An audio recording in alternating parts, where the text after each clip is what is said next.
ওই মা, ওই বাবা, ওই স্ত্রী, ওই ছেলে সন্তান যদি তাদের ক্ষমা না করে, আমি তো বললি তার ক্ষমা তো হবে না।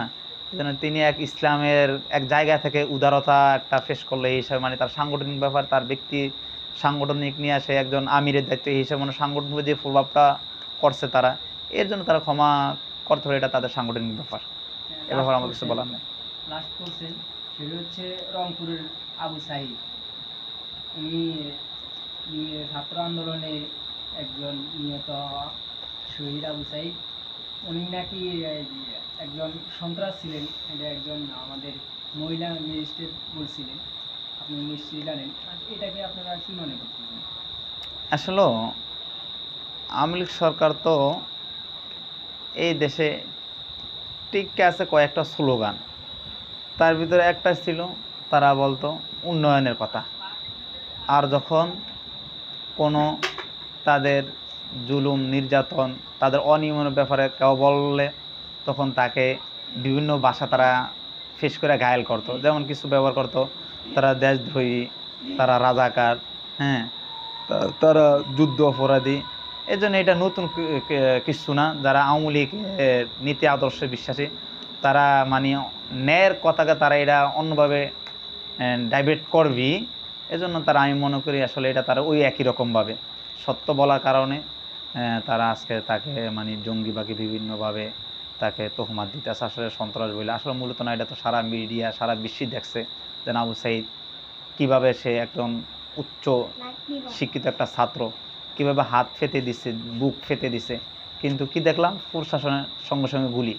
কিন্তু আসলে এটা তো একটা স্বাধীন রাষ্ট্রের, এটা একটা প্রশাসনের এটা কাম্য ছিল না। গুলি করার অনুমতি আছে, কোন জায়গায় করবে, কোন পরিস্থিতিতে করবে, কিন্তু আমরা দেখলাম কোনো প্রতিপক্ষ নাই, সে দাঁড়াইছে ফায়ার করে দিয়েছে। এটা তো পুরা সবার সামনে, জাতির সামনে প্রকাশ। আমরা বিভিন্ন নিউজ টিভি চ্যানেলে নিউজ দেখেছি যে শেখ হাসিনা ক্ষমতায় টিকে থাকার জন্য ভারত থেকে প্রশাসনের লোকজন নিয়ে আসছে বৈষম্য বিরোধী ছাত্র আন্দোলনে হামলা করার জন্য। এটা কি আসলে কতটুকু সত্য?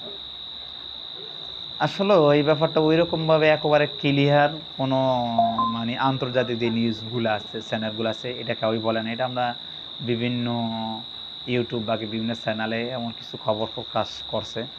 তো এটা আনতে পারে, কারণ এটা আমি একবারে পক্ষ না বিপক্ষ না। যেমন বাংলাদেশের, মনে করি বাংলাদেশ চালাইছে ভারতের যে একটা কর্তৃত্ব আমাদের বাংলাদেশের উপরে তারা চলছে। এই জন্য এটা ভারতের হাজারো লোক আমাদের বাংলাদেশে চাকরি করতে আছে। গোয়েন্দার অনেক সংস্থা আমরা দেখলাম অনেক রিপোর্টে, তারা এই দেশের নাগরিক না, কিন্তু তারা এই দেশের মানে নকল নাগরিক সাহায্যে তারা বিভিন্ন ডিপার্টমেন্টে চাকরি করছে। হ্যাঁ, আর দ্বিতীয় কথা আসলে এটা ইন্ডিয়া থেকে আনা প্রয়োজন নেই। বাংলাদেশের যত সেক্টরগুলো আছে এই আওয়ামী লীগ সরকার সমস্ত সেক্টরগুলো ধ্বংস করে ফেলাইছে। মানে তারা এককভাবে সব কিছু দখল করে নিয়েছে, এটা আপনারা জানেন, দেখছেন। এই জন্য আমাদের দেশেরই অনেক প্রশাসন আজকে তারা মানে নত হইতে বাধ্য হয়েছে, আজকে তারা ক্ষমা চায়। হ্যাঁ, আজকে অনেকে দেখেন তারা এখন বিচারের আওতায় নিয়ে আইছে। তো এটা তো আমাদের বাংলাদেশি, ইন্ডিয়ার এটা বিশেষ পরে।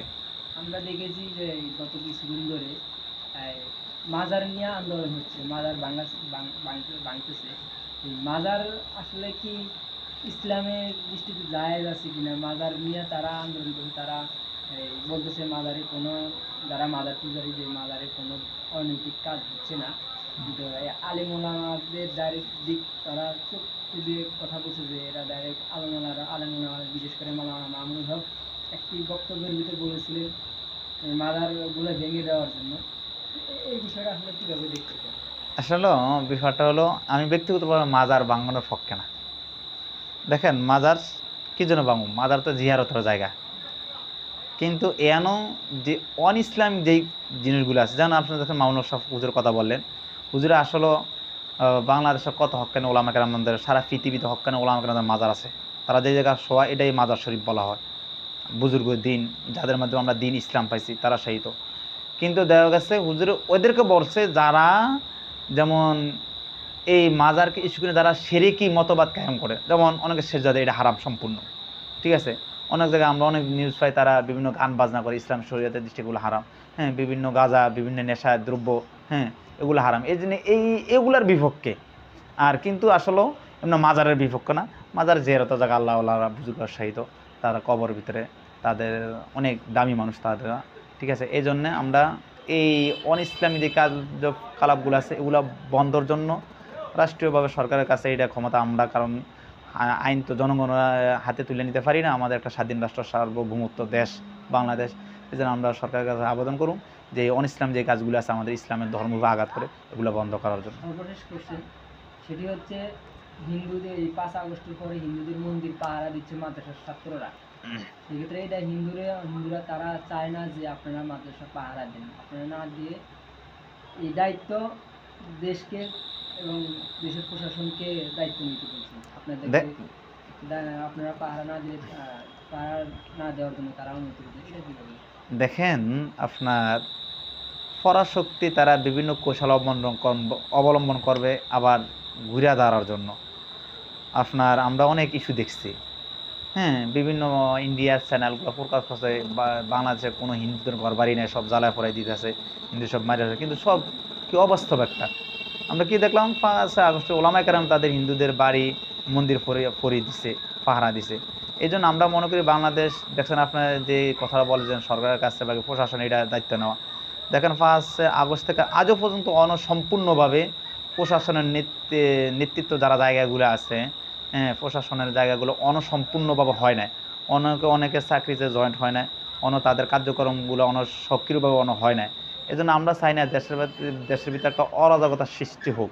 আমরা চাই না অন্য কোনো একটা চক্র বাংলাদেশের কিছু একটা ইস্যু নিয়ে আমাদের ধর্মীয় দাঙ্গা হাঙ্গামা শুরু করুক।